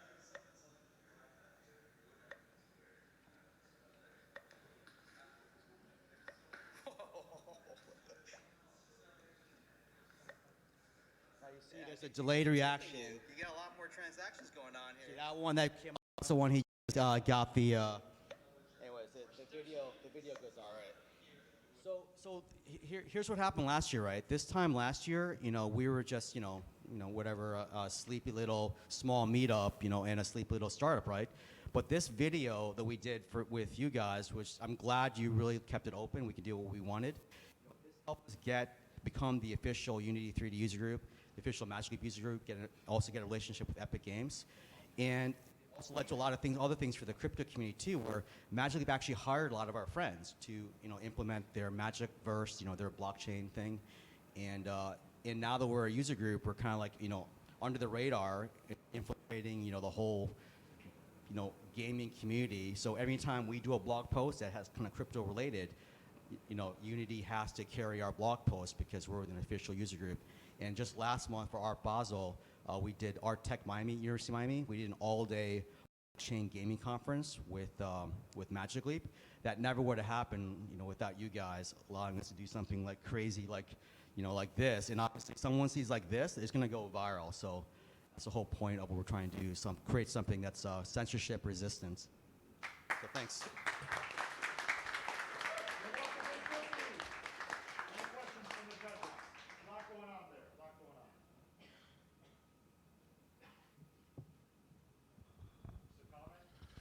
Of course. So you're showing in augmented reality, you're showing the transactions? And, yeah, that was last year. Yeah, that's what we did last year. That's not what we made this year. Yeah. This year is the face filter and and making basic Cookie Monster the new mascot for censorship resistant Bitcoin for us to advertise on social media. So that's like an undercover. Yeah, it's basically for us to have our own little keywords, code phrases. It's like instead of a Guy Fawkes mask, we put the Cookie Monster mask on. Yeah, yeah. Cool. Yeah. Nice. I mean, it's solving a problem that we actually have. I have every week. We have a meetup tomorrow, and even our meetup tomorrow, I had to stealthily promote it. So, yeah. Thank you very much. So thank you very much. Cryptocurrency is still a whisper. Right, we're revolutionaries, and we're just like we gotta stay under the wire here, until we win. That's right. Fight the long fight. Thank you very much, BitCookie. Well done. Next up, we got Coin Veto. CoinVido. Coin Veto. Sammy El Abar.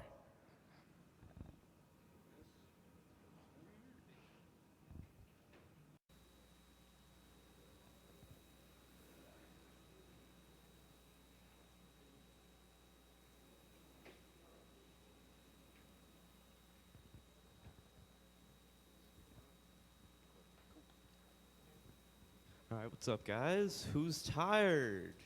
Anybody? Yeah, me too. So I'm gonna make this real quick. I didn't finish my project this year, but I'm just gonna demo it out to you guys. Like maybe somebody wants to work on it together after. So yeah, it's Coin Veto. Essentially, what I'm trying to do is a visual search marketplace. So you use your camera to search for things on Open Bazaar, and the image classifiers are actually curated by the community, so not one central organization is in charge of training the data sets. So yeah, you get a reward for contributing an image description training data set, and you can then use those rewards to boost your marketplace listings. You can use your camera to search listings on Open Bazaar. eBay and Amazon have these features, but they don't allow the merchant to train their own image classifiers, so you have to rely on them. And it's pretty iffy. Like if you use the eBay app, you can try it out, and it won't show you the thing you're looking for. So why Open Bazaar? Open Bazaar is a peer-to-peer marketplace that allows you to index through the network of listings with a third-party search provider. So what I'm aiming to do is become a third-party search provider using your camera. Coin Veto is an alternative to eBay and Amazon search, and is maintained by and trained by the community, not a corporation. Listings on Open Bazaar that opt in to train images of their product upon submission are rewarded in a token that proves reputation and allows you to boost your post on Open Bazaar. The reputation tokens are used to approve a submitted image classifier to reinforce the image model for that specific product. So you need reputation in order to allow whatever was submitted to the image classifier to actually be live on the actual network. Last year's project, I made an app called Esperanto McGibbly, and it's actually on the Google Play Store right now called Coin Veto. It allows you to convert currency notes into Bitcoin value in augmented reality. So if you guys want to check that out, you can. And a little quick demo of what I kind of was working on and wanted to do. So we're gonna go here and just Come on, let's be quiet. go to the webcam. All right, I'm gonna record. Let's put here.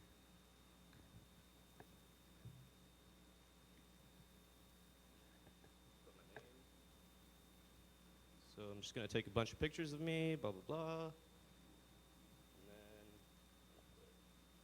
plug here. I'm gonna record a bunch of this real quick.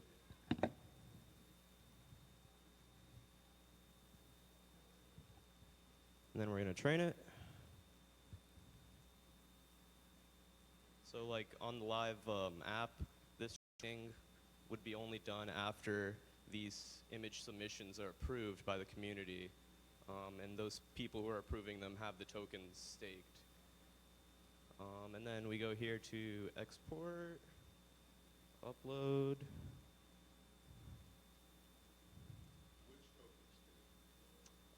I wanted to create like I don't know which blockchain I'm going to use for the token yet, but a token that like allows you to like use a smart contract feature. Once the image is approved into the data set, then you get a token that can be used as stake for reputation on the visual search marketplace. Let me put this here.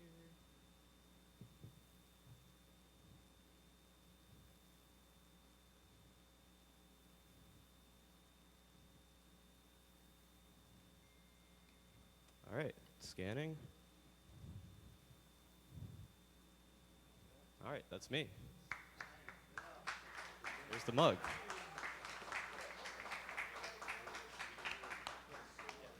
So yeah, if you guys are interested in helping me out with this project, you can come talk to me. I'll be around. And thanks, guys.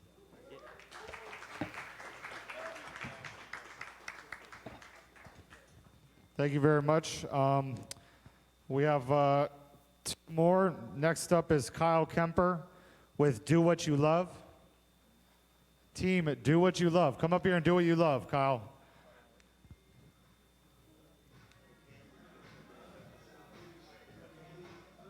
Put your hands up. Put your hands up. It's up. There we go. Here we go.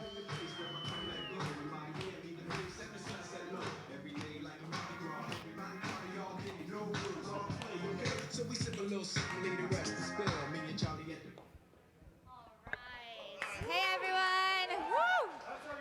Yeah. Wow, first of all, thank you so much for being here. We are so excited. We know you've been hanging in here. Probably nobody slept.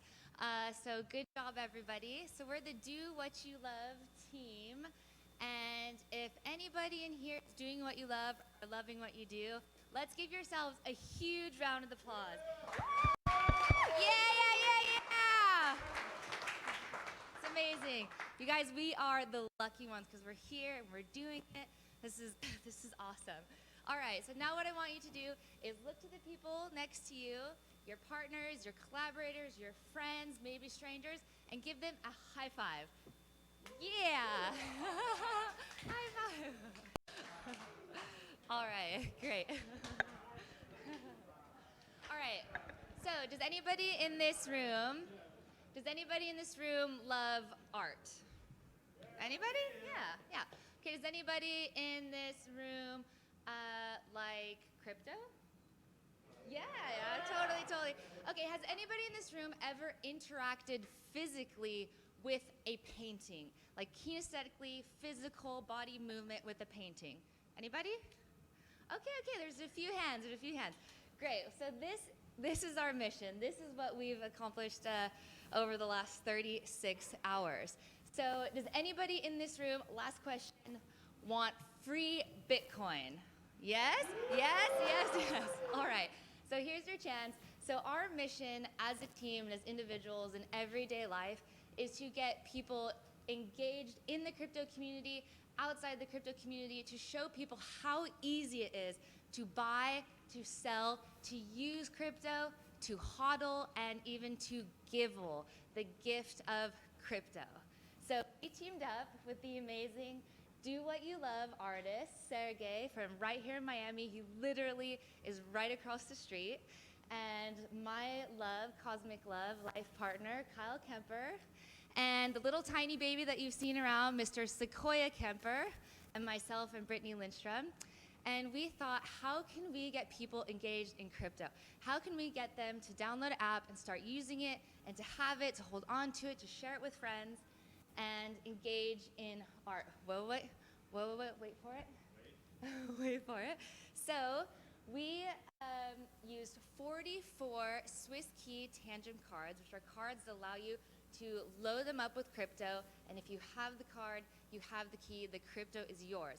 We've hidden this, we've buried these beautiful treasures in Sergey's artwork, and the potential for this is limitless. I mean, how cool would this have been at the crypto conference we were all just at?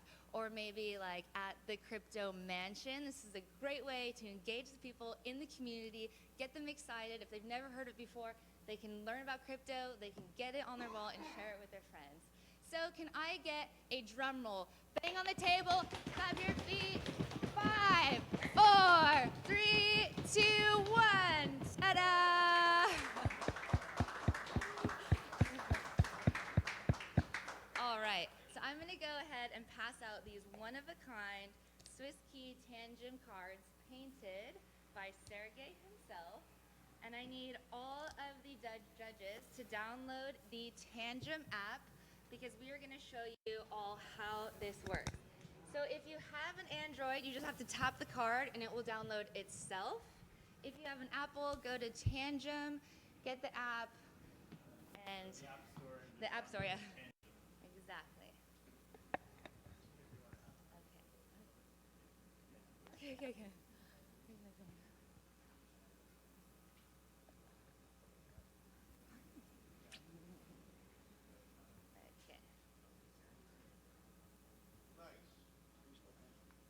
On it.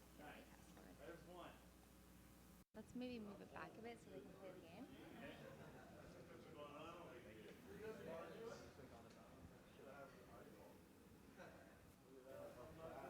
Got it. It's up. These cards are the tangent cards. I think we gave out a bunch of them to participants, and they are crypto cards. The card has a private key on them. The private key cannot be exported. So what we've done is put these into this artwork, and I believe we have 5 judges, and we've got 5 different prizes buried within here. So we need to go scan. The way it works is you pull out the tangent map. You just go scan, and then you touch it to the card, which you'll see there. Tangent map? And there might be a balance on there. And you can keep going through, and in order to take it off, you'll need a public key. Need a magic touch. Another wallet and copy your public address. So go into a bread wallet or a Swiss key or any wallet you have and copy a public address so you have that ready, because this is really a race. Yes. It's BTC. Yeah. So if I could get all of the judges up here into the play zone. All right, we'll get you going. There you go. What do you do with the copy that? No. They're all empty. Let's get one judge. This is. Oh, we need a couple. Oh no, we're gonna get. Do we have any volunteer judges? We're gonna play a game. All right, up you go. Anybody else like to come up and play the game? Okay. Great. It's a chance to win some Bitcoin. So. Oh well. You can donate this to your charity of choice.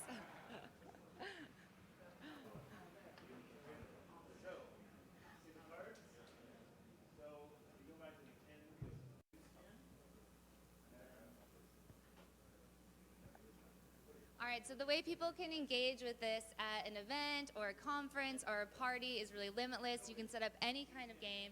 It can be a part of a charity event where all of the money raised goes to a charity. You can pay to play, people can pay, and the money can... Go extract. And then paste your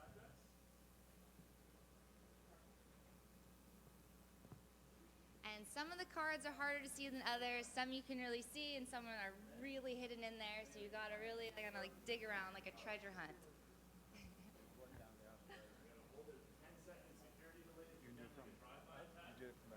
No, no. Oh, you just see it though. You can like kind of see like the reflection of the square right hand. Oh, I see.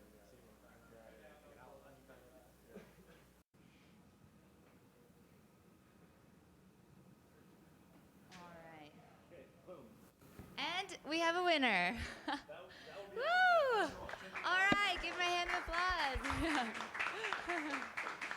All right, still good. No, you didn't lose. You still. So this is a great way to get people in any kind of event up and engaged with artwork and understanding how you can get crypto, how you can use it on your phone, how it can be stored on the Tangent cards.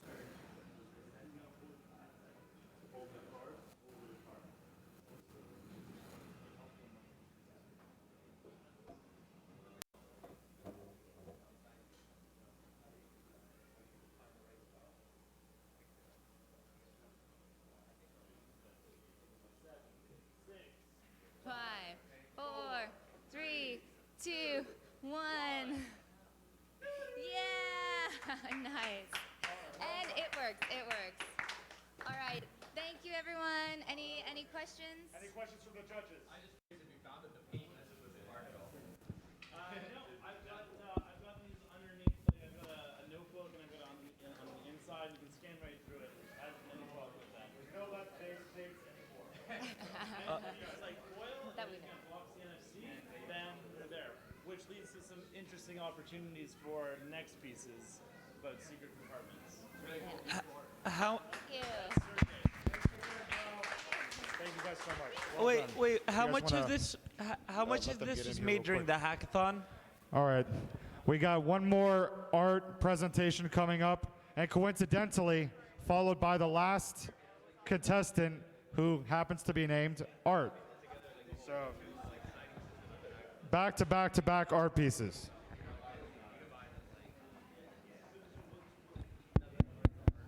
Testing, testing. All right, this one I'm looking forward to. This is Fractal Encrypt coming up. Local artist, as well as Sergey. We have Fractal Encrypt. He does some really cool Bitcoin art. You may have seen it out here in the front. It's with wood laser etched pieces, I believe. Laser etched, if I'm not mistaken. And really, really cool stuff. I highly recommend you check out his designs if you haven't seen them yet. He's going to be doing a projection of some sort, so he's getting set up as we speak. Art, are you on deck? Where's Art? There he is.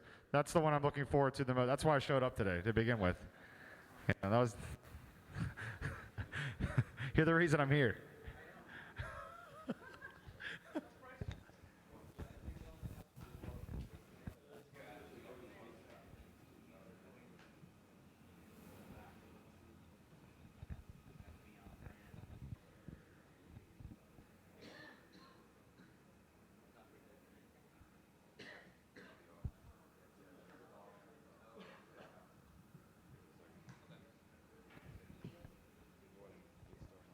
Introduce yourself.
All right. Hello, is this working? All right, I'll try to talk loud. I'm Fractal Encrypt. I have an art piece that I've been working on the past 7 months. We're trying to basically, you know, Bitcoin can be very confusing to people. Some people aren't going to look into the code. They're not going to look into economic theory. They're not going to look into game theory. But, you know, some people might want to look at a design. So, you know, art can be something that connects people in different ways. So I'm trying to use this as an educational piece. The design is made to work as a whole Bitcoin working full node and a block explorer. So it will constantly be outputting the stats from your node as you have it plugged in, showing you where you are in time. In fact, let's just go ahead and we'll load this up.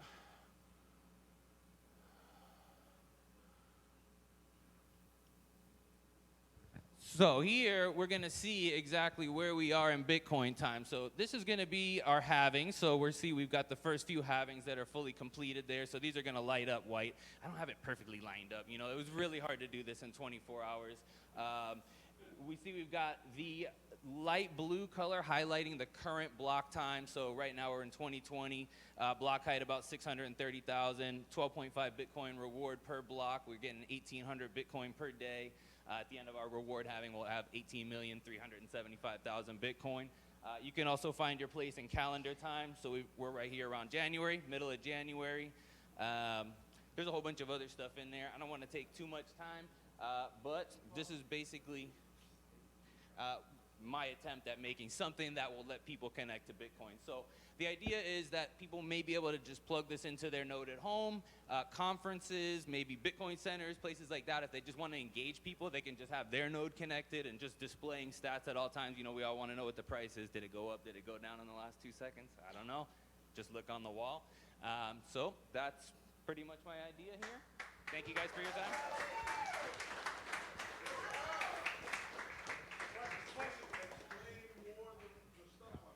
All right, yeah, I can explain some more of this stuff.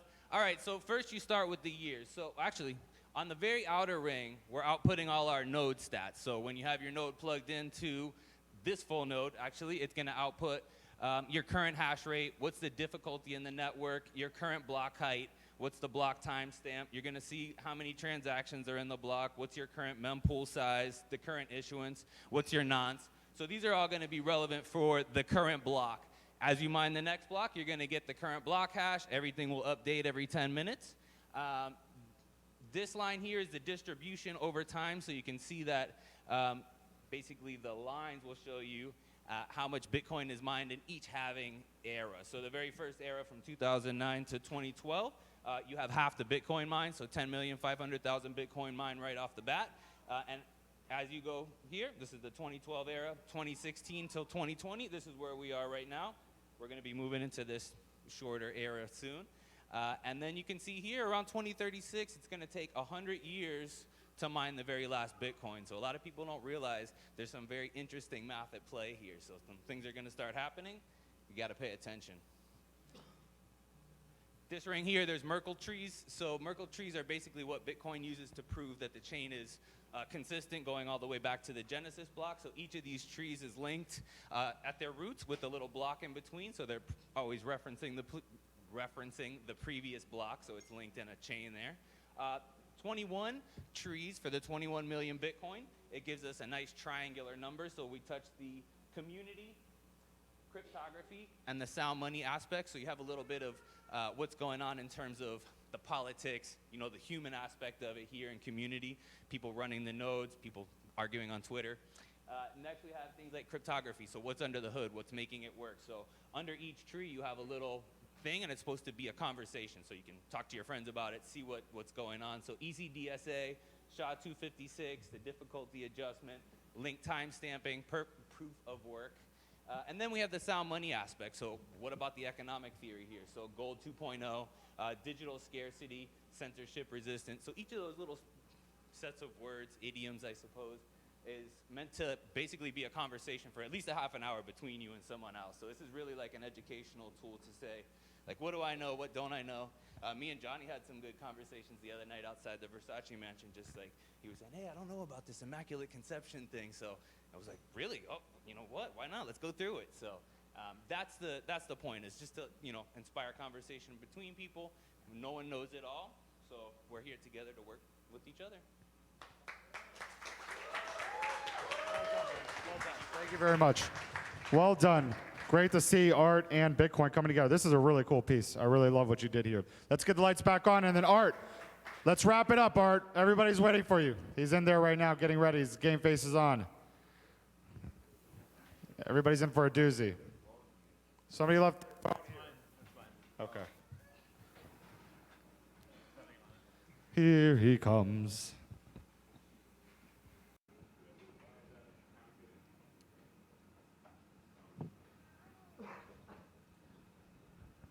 All right, judges, this is the last one. Team name, Dank Noobs. That's DANKNOOBZ.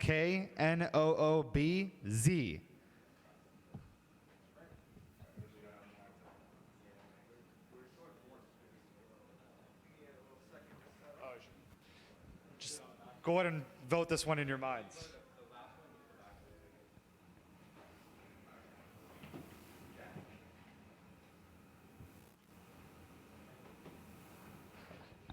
I think after you see this one, it'll be clear who the winner is.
Right over here.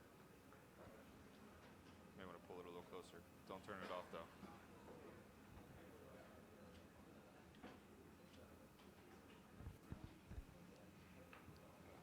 That's all you're gonna get, Art.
All right, guys. Give me 1 second so I can set up everything. And this is a very... Last presentation, guys. Okay, so I'm going to set it up now. This is a very hardware-intensive project, and I didn't have a chance to bring all my stuff here, so you're kind of going to have to imagine certain parts of it. So,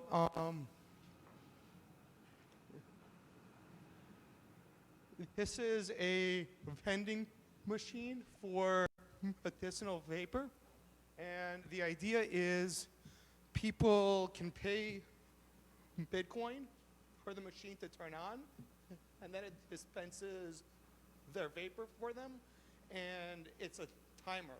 So the more they pay, the more time they have to consume. So let me just bring up. All right. So you're gonna have to check out the pictures to see the whole process, which I'm looking for right now. My computer's frozen. That's not good. Okay, so let me.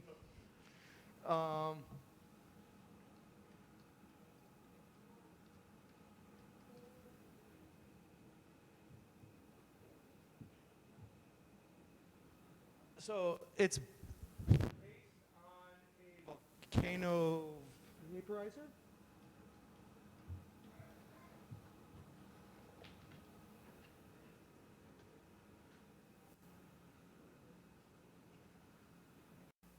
Which is right here. So we can use this image here.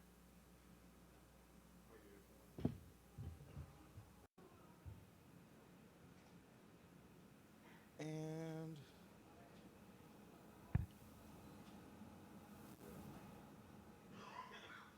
the other thing we need to show a picture of, sorry, it's taking a little time to set up, but as soon as it's up, it'll be fast.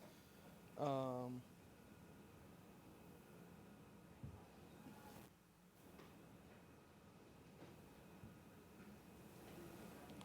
then the other thing we need to show you is the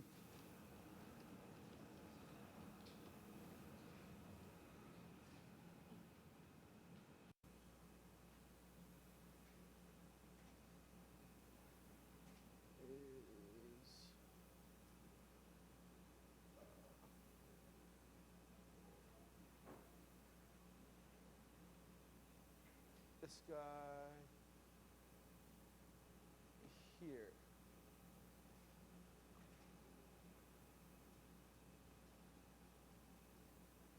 Okay, so we have our setup here. This is a Raspberry Pi. The Raspberry Pi has a pin hooked up to a relay. That's this thing here. And then our volcano is attached to the relay. So the Raspberry Pi controls power to the volcano. So as you pay, it turns on. Then a timer starts, and you can do your thing. And then as soon as the timer stops, it turns off. So you have to keep on paying. And I can actually show the functionality that actually works. So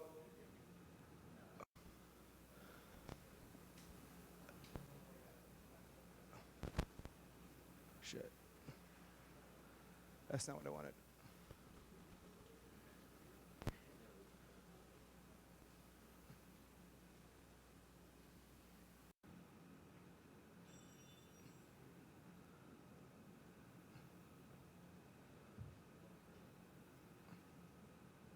Okay, so this is the actual program here. That's a functioning address.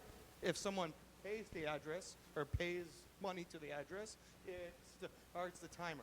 And it gives you 1 minute for each 0.001 BTC that somebody pays in. So if somebody has any BTC they would like to pay, it'll actually function. Evan, if someone has any BTC they would like to pay, this will function.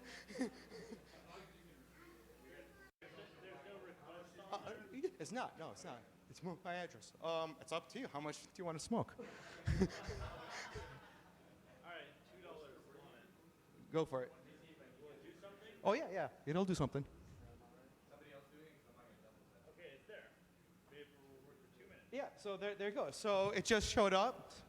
Somebody sent me 0.002 BTC. So so as soon as that happens, the Pi turns pin 18 positive or true, and then pin 18 sends the signal to the relay, this thing, to turn on power to the volcano. So as soon as the pin sends the signal here, this turns on power to this guy. And then here, there's your temperature setting, so the patient can then set his temperature, start the airflow, and then, yeah.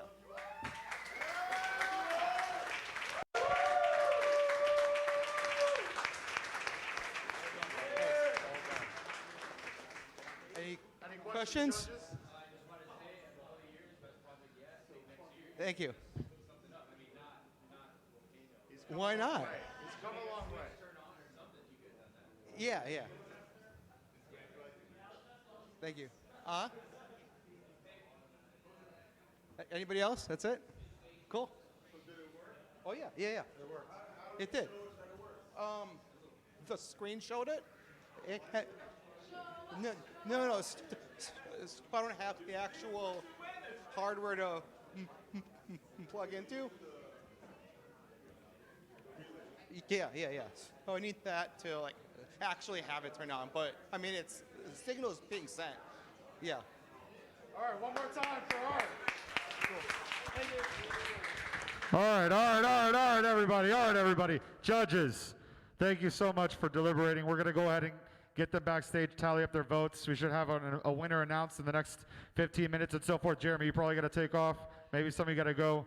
But yeah, Dougie and Igor. Remember, guys, Crypto Barbecue, Jeremy's house. You guys want to go? Jeremy, where's it at? 1717 West 24th Street. 1717 West 24th Street. Mic check. Crypto Barbecue. What do you got? Chicken? Hello. Steak?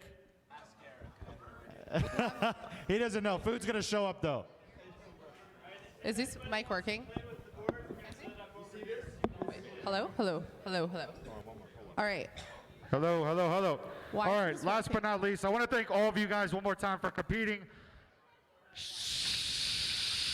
Real quick, guys, Thank you guys for competing. Hello. A lot of you guys are here overnight. There's been a lot of trash. There's been a lot of stuff to clean up. Please, before you leave, organize your table, throw away your trash, clean up after yourselves. That way, they invite us back again next year, and we can use this wonderful space.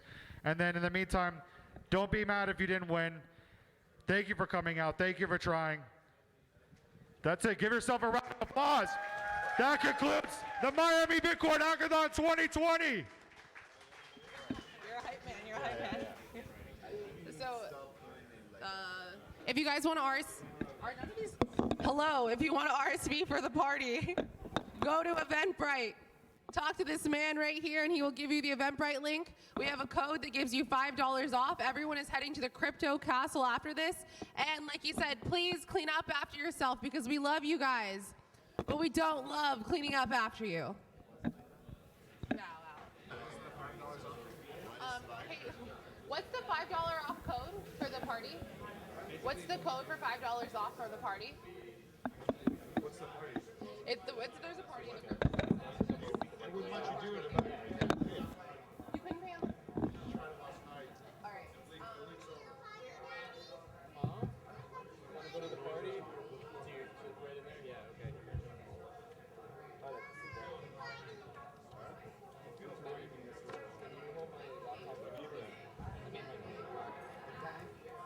I'm going to take you